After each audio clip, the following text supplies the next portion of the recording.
Assalamualaikum warahmatullahi wabarakatuh. Baiklah teman-teman, perkenalkan nama saya Abelia Marsyanda dengan NPM A1J022029 kelas 2A Prodi Pendidikan Nonformal mata kuliah Pengelolaan Pendidikan. Nah, di sini saya akan menjelaskan tentang konsep dan dasar manajemen pendidikan. Dosen pengampu Dr. Muhammad Kristiwan, MPD. Sebelum saya jelaskan, apa saja sih yang akan kita bahas? Nah, ada 7 pembahasan yang akan saya bahas di PowerPoint saya. Yang pertama, pengertian manajemen pendidikan. Yang kedua, unsur-unsur manajemen pendidikan. Yang ketiga, tujuan manajemen pendidikan. Yang keempat, pembagian manajemen. Dan kelima, komposisi keterampilan manajemen. Keenam, ruang lingkup manajemen pendidikan. Dan yang terakhir, prinsip-prinsip manajemen pendidikan. Baiklah teman-teman, sebelum kita lanjut tentang pengertian manajemen itu sendiri, saya akan menjelaskan pengertian manajemen dulu. Manajemen berasal dari bahasa Latin, dari kata manus yang artinya tangan, dan agere yang berarti melakukan. Kata-kata ini digabung menjadi manager atau yang bermakna menangani sesuatu, mengatur, membuat sesuatu menjadi seperti apa yang kita inginkan dengan menyalahgunakan seluruh sumber daya yang ada.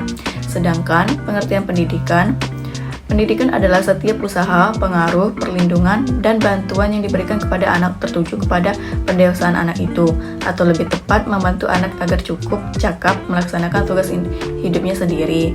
Pengaruh ini datangnya dari orang dewasa atau orang yang diciptakan oleh orang dewasa seperti sekolah, buku, putaran hidup sehari-hari, dan sebagainya, dan ditujukan kepada orang yang belum dewasa.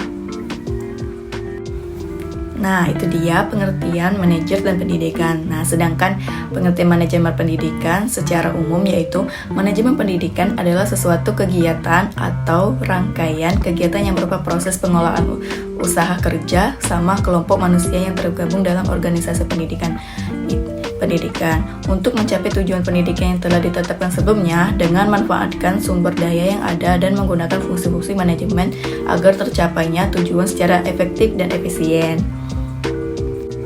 Nah, materi selanjutnya yaitu unsur-unsur manajemen pendidikan. Apa saja sih unsur-unsur manajemen pendidikan? Nah, di sini akan saya sebutkan dan jelaskan. Yang pertama, ada manusia, berperan sebagai manpower dalam organisasi atau perusahaan yang dinamakan leadership atau kewirausahaan. Yang kedua, material, digunakan sebagai proses produksi perusahaan. Yang ketiga, mesin, kebutuhan pokok dalam melancarkan suatu organisasi. Yang keempat, metode, cara-cara tertentu yang bertujuan untuk menghindari terjadinya pemborosan. Dan kelima, money, modal yang dibagi menjadi dua, yaitu modal tetap dan modal kerja. Yang keenam, market, tempat yang melakukan transaksi antara penjual dan pembeli. Dan yang ketujuh, waktu.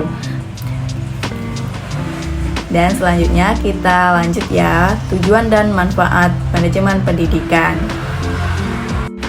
Ada 2 ahli yang berpendapat tujuan dan manfaat manajemen pendidikan. Yang pertama, Kurniadin dan Maceli.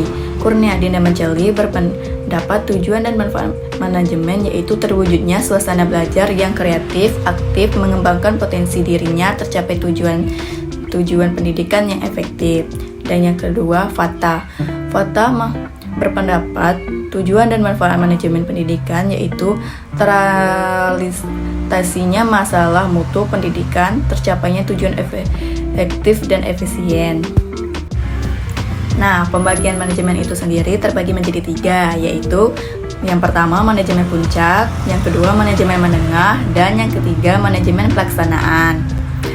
Komposisi keterampilan manajemen. Yang pertama, teknik, kemampuan untuk menggunakan ala-ala produser. Yang kedua, keterampilan manusiawi, yaitu kemampuan untuk bekerja sama dengan orang lain. Yang ketiga, keterampilan konseptual, yaitu kemampuan mental untuk mengkoordinasi dan memadukan kepentingan. Sedangkan ruang lingkup manajemen tersendiri yaitu yang pertama, manajemen kurikulum, manajemen personalia, manajemen peserta didik, manajemen sarana dan prasarana, manajemen keuangan, manajemen administrasi, manajemen humas, dan manajemen layanan khusus. Berikut prinsip-prinsip manajemen pendidikan menurut beberapa ahli.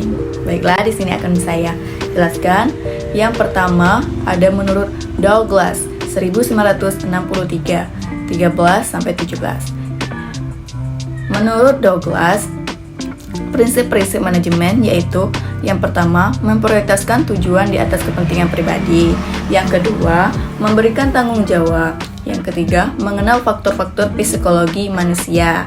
Nah, sedangkan menurut Durkheim 1995, yang pertama, menentukan hasil akhir apa yang ingin dicapai sekolah. Yang kedua, menganalisis keterkaitan antara tujuan sekolah. Dan yang ketiga, menetapkan kegiatan untuk mencapai sasaran.